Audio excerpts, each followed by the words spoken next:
Welcome back or welcome to Mystic Sparks. My name is Frontier Myers, and today's topic is about being audacious or having the audacity.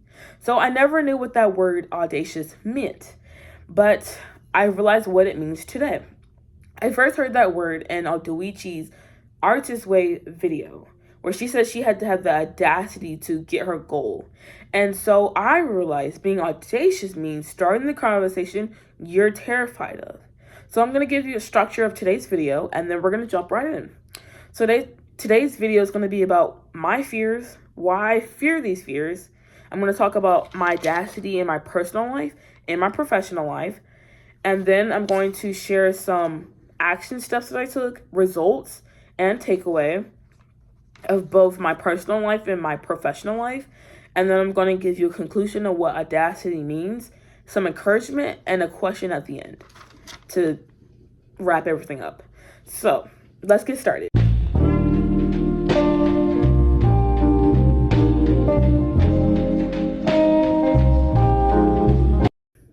Here's some of my biggest fears. My fear of confrontation, my fear of rejection or judgment. Why do I avoid confrontation?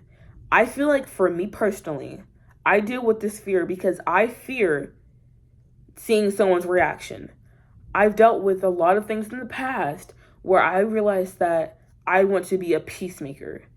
Doing that is because I had to be the peacemaker in my household, where my younger brother and my older brother would clash, and I had to be that peacemaker. And I would always try to avoid confrontation in my house because I feared the reaction of my brothers.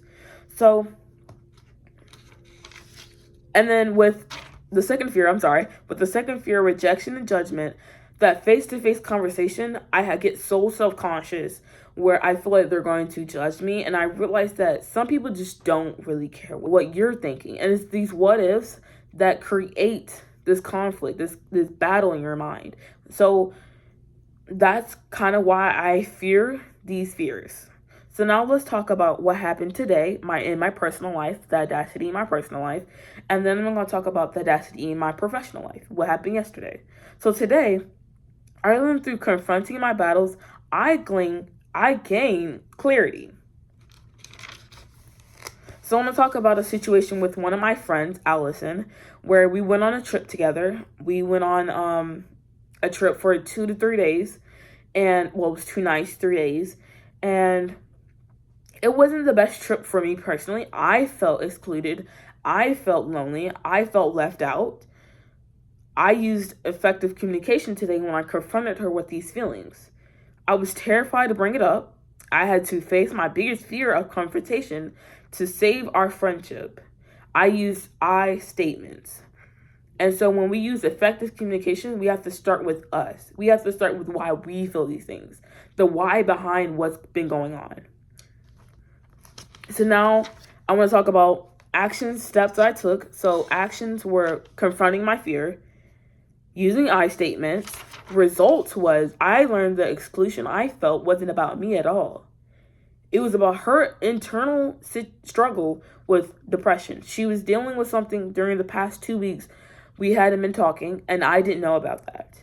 And so I felt like I was chasing after her in those moments because she wasn't communicating her feelings or what's been going on in her life.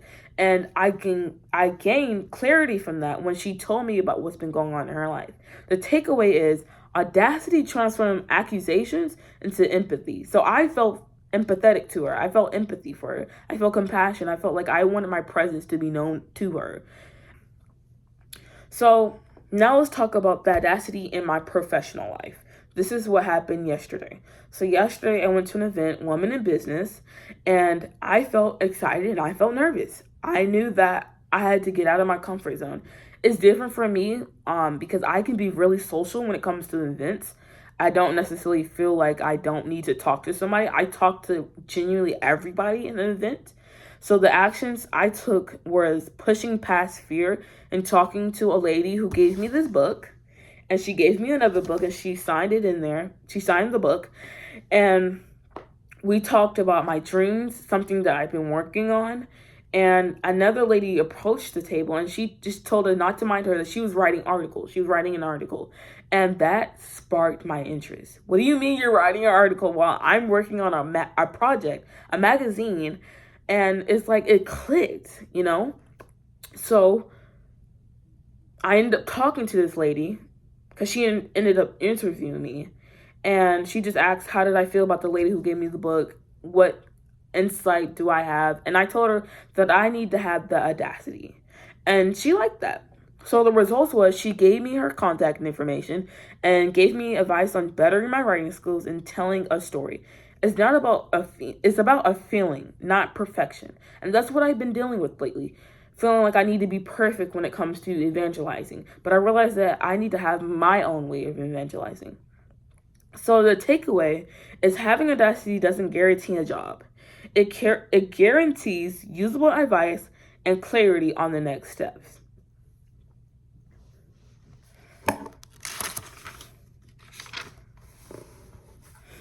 So here is the conclusion. Audacity clarifies my direction in life. It also clarifies my friendships. So here's some encouragement I have for you. Be audacious when it comes to approaching God with your wants. I'm currently working on a project where I'm writing 300 things that I want from God.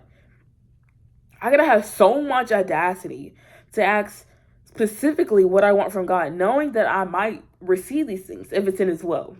I read this post on Pinterest that says, "Dream big, God can fund it." And He so can. Like, y'all, you got to realize that you need to dream big. If I want to write a magazine for a company, I realized that if I dream big, I could become the CEO of a company that I've made about a magazine. I'm dreaming big because I'm a creative person. You may not be a creative person. That's still okay. You can still dream big. Have so much insight of what you really want. Be so specific with what you want and come to God with it, because He can make your plans. He can put you in step with what you want if it's in His will. I always talk about if it's in His will, because if it's not in His will and it's just your desire, then that's just completely different. So here is an actual step that you can take today. What is one small scary situation or conversation you need to start with today? God loves you, and so do I.